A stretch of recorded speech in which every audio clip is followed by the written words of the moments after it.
Hindi matanggap ni Nova ang ginawang pakipaghiwalay ni Oliver sa kanya. Nangako ang dalawa noon na gagawin nila ang lahat para maging matatag ang kanilang relasyon. Ngunit dumating ang araw na sumuko na lamang bigla itong si Oliver dahil malaking hadlang ang mga magulang ng nobya sa kanilang relasyon at maaring maging masakit at komplikado para sa kanilang dalawa. Muli pa kayang pagtagpuin ang tadhana ng pusong pinaghiwalay ng panahon. Kaya mga kaibigan, samahan niyo muli ako sa isa namang kwento ng buhay pag-ibig ni Nova at Oliver. Bata pa lamang noon ang dalawa ay magkaklase na sila sa elementarya hanggang sa high school. Lagi silang napapasama pagdating sa mga kompetisyon sa paaralan. Matalino itong si Nova, kaya naman ay parati itong suportado ng mga magulang sa lahat ng gusto nito. Ganon din naman itong si Oliver, matalino subalit dahil sa kapos pamilya kaya naman minsan hindi ito napapasok sa paaralan. Oliver, absent ka na naman kahapon. Baka bumaba na naman ang mga grades mo. Nako Nova, gustuhin ko mang hindi lumiban sa klase natin pero walang katuwang nanay ko sa bukid namin. Kung hindi siya magtatrabaho, wala kaming makain. At higit sa lahat, hindi ako makapag-aral ngayon. Tutulungan na lang kita, Oliver. Malaki naman ang binigay na baon ng mga magulang ko. At ibabahagi ko ito sa iyo. Alam mo, sobrang bait mo talaga sa akin, Nova. At marami ka nang natulong sa akin. Paano kaya kita masusuklian? Oliver, ang gusto ko lang namang mangyari na magpatuloy ka sa pag-aaral. Sabay nating abutin ang mga pangarap nating dalawa. Wow, ang sarap pakinggan na makapagtapos tayo ng pag-aaral, ano? Pero para sa'yo, walang imposible yun. Pero sa akin, hindi ko alam kung magpatuloy pa ako sa kolehiyo. Oliver, pakiusap. Nangako ka sa akin na kahit anong mangyari, hindi ka susuko. Sama-sama tayong harapin ang ating bukas. Paano Nova kung isang araw malaman ng mga magulang mo ang tungkol sa ating dalawa? Oliver, gagawin ko pa rin ang lahat para sa ating dalawa. Kaya nga kung financial lang ang dahilan mo, huwag kang mag-alala dahil bibigyan kita ng magiging allowance mo. Nova, ayaw kong masanay na laging humingi sa'yo. Baka parating ng panahon, hindi ko na kayang bayaran pa ang lahat ng pagkakautang ko sa'yo. Oliver, hindi ko naman hangad na ibalik mo sa akin ang binigay ko sa'yo. Gusto ko lang tumulong sa lalaking mahal ko. Kaya pakiusap, sana huwag kang palaging lumiban sa klase natin. Hindi ba ang sabi mo sa akin na gagawin mo ang lahat para magbago ang buhay niyo ng nanay mo? At yun sa ating dalawa, sabay tayong angat sa buhay. Pero natatakot ako Nova. Paano kung isang araw nga ay malaman ito ng mga magulang mo? Baka paghiwalayin pa tayong dalawa. Oliver, walang makakaalam nito kundi tayo lang. Siguro pagdating ng tamang panahon, ipagtapat natin ito sa kanila. Napayok ko na lamang itong si Oliver. Matapos ng kanilang klase ay nauna nang umuwi itong si Nova dahil sinundo ito ng isang sasakyan pero laking gulat nito kung bakit ang kanyang daddy at mommy ang sumundo sa kanya sa halip na ang kanilang driver. Dad, Ma'am, anong meron? Bakit kayo ang sumundo sa akin? Alam mo Iha, gusto kasi ng daddy mo na i-celebrate natin ang pagtatapos mo ng senior high school at sa susunod na pasukan, aapak ka na sa kolehiyo. Pero ma'am, para naman yatang masyadong maaga pa eh. Makinig ka Nova. Sa darating na yung pagtatapos, meron kaming mahalagang sasabihin sa'yo ng mami mo at kailangan mo yung malaman at sundin. Maliwanag ba? Hindi matanggap ni Nova ang sinabi ng kanyang daddy kung ito ba ay makabuti sa kanya. At sa pagkakataong iyon, bago pa tuluyang nakapagtapos itong si Oliver sa senior high, ay hindi niya inasahang maging ganito ang lahat matapos niyang makaharap ang magulang ni Nova ng palihim. Magandang araw po sa inyo, ma'am, sir. Alam mo Mr. Oliver, paprangkahin na kita ha, para hindi na maging mahaba ang pag-usap na ito. 1 million para tumahimik ka na at layuan mo si Nova. Pinapaaral namin siya para magkaroon ng magandang bukas.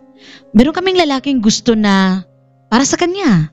Hindi isang katulad mo na mas mahirap pa sa isang daga. Heto, tanggapin mo ang perang ito.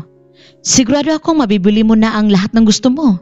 At mula sa araw na ito, hindi namin gusto na muli pa kayong magkita ng anak ko. Maliwanag ba, Mr. Oliver? Alam niyo po ma'am, sir, totoo pong mahal namin ang isa ng anak ninyo dahil mabuti siyang tao. Kaya nga, kung talagang mahal mo siya, hahayaan mong makamit ang kanyang mga pangarap sa buhay nang wala ka. Pasensya na po kayo pero kahit manghirap lang po kami, hindi ko kailangan ng perang hindi pinaghirapan sa sarili kong mga kamay. Huwag po kayong mag-alala dahil mula ngayon, hindi na po ako mapakita sa kanya. Kung ganun, mabuti naman at madali ka palang kausap. Matapos nilang mag-usap agad na sumakay ng sasakyan ang mag-asawa at umalis. Hindi maisip ni Oliver kung bakit ito nalaman ng mga magulang ni Nova. Samantalang sila lang naman ang nakaalam tungkol dito. Pero ang totoo ay hindi nila alam na meron din palang itong lalaki na nagmamasid sa kanilang dalawa. Si Ronald Chan, ang binatang matagal nang may gusto kay Nova. Maimpluwensya ang mga magulang ni Ronald at higit sa lahat ay magkakilala ang kanilang pamilya pagdating sa negosyo. Kaya naman gusto ng mga magulang ni Nova na pagdating sa tamang panahon ay ipagkasundo nila ang kanilang anak para sa mas malakas at maimpluwensyang negosyo. Tita, kumusta po? Nagkausap ba kayo ng lalaking yun? Oo, iho. Nakausap namin ni Harry. Inopera namin siya ng malaking halaga. Pero ayaw niyang tanggapin. Pero sinabi niyang lalayuan na niya si Nova. Kung ganun tita, tito, kailan kaya kami mapapakasal ni Nova? Excited na rin ako, lalo na si mami at daddy tungkol dito. Hayaan mo, iho. Sa susunod na araw, kakausapin namin ang mga magulang mo. At ikaw naman, bantayan mo rin si Nova. Huwag mong hayaang mag-usap pa silang muli ng lalaking iyon. Sige po tita, gagawin ko yun. Ilang araw na ang nakalipas, labis naman ang pagtataka nitong si Nova dahil lagi na lang umiiwas sa kanya itong si Oliver matapos ng kanyang klase.